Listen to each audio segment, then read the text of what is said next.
Halo, perkenalkan nama saya Maindra Pentino Monfortere. Saya mahasiswa STAIN jurusan perhotelan. Saya akan melakukan analisa kelayakan usaha warung Tegal.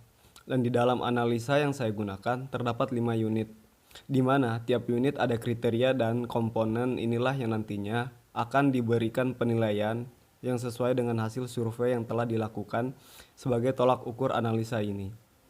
Penilaian ini dibagi menjadi 3 unit, yaitu pertama unit potensi rendah bernilai -1, lalu potensi sedang bernilai 0, dan sakral adalah potensi tinggi yaitu bernilai 1. Dan nantinya nilai yang dihasilkan dari tiap komponen ini akan dijumlahkan kriteria dan dicari rata-rata per unitnya. Di sini saya akan membahas analisa kekuatan ide bisnis, produk atau jasa. Di sini terdapat dua kriteria, yaitu yang pertama adalah tingkat yang diinginkan pasar terhadap produk atau jasa, dan yang kedua adalah permintaan produk atau jasa yang disurvei langsung atau online, dan setelah itu kita akan mendapatkan nilai dari per kriteria, yaitu kriteria yang pertama mendapatkan nilai 4, dan yang kedua adalah 2. Setelah itu, kita mendapatkan nilai 2 untuk analisa yang pertama. Analisa yang kedua yaitu kelayakan target. Industri analisa ini sama seperti sebelumnya yang pertama, yaitu mempunyai dua kriteria. Yang pertama adalah daya tarik industri, dan yang kedua adalah daya tarik target pasar dan konsumen. Kriteria yang pertama mendapatkan nilai 2, dan kriteria yang kedua juga mendapatkan nilai 2. Hasil nilai rata-ratanya adalah 2. Analisa yang ketiga adalah kelayakan organisasi, yaitu mempunyai dua kriteria. Yang pertama adalah kecakapan atau prowess manajemen, dan yang kedua adalah kecukupan sumber daya.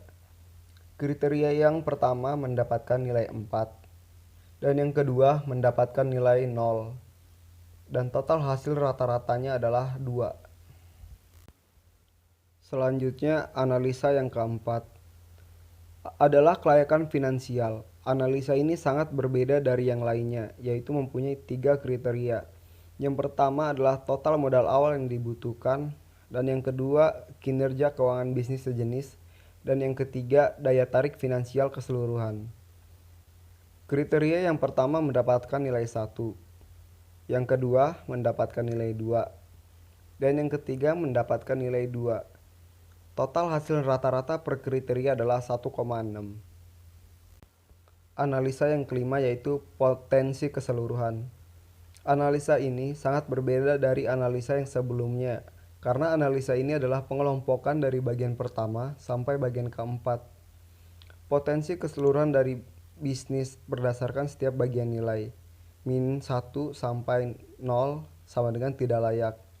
Selanjutnya lebih dari 0 sampai 2 itu layak, dan lebih dari 2 itu sangat layak. Di bagian pertama, saya mendapatkan nilai 2 yang berkategori potensi layak. Dan di bagian kedua, saya mendapatkan nilai 2 yaitu potensi layak. Dan di bagian ketiga, saya mendapatkan nilai 2 juga yaitu potensi layak. Dan di bagian keempat, saya mendapatkan nilai 1,6 yaitu potensi layak.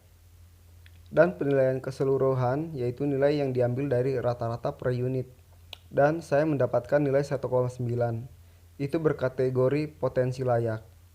Maka kesimpulannya adalah ringkasan yang saya dapat di sini yaitu ide bisnis ini berpotensi layak untuk dikembangkan dan bisa segera ditindaklanjuti langkah-langkah pengembangannya. Terima kasih. Itu adalah hasil dari analisis yang saya lakukan terhadap kelayakan usaha warung Tegal. Jika ada kesalahan pada saat penyampaian, saya mohon maaf dan terima kasih telah menonton.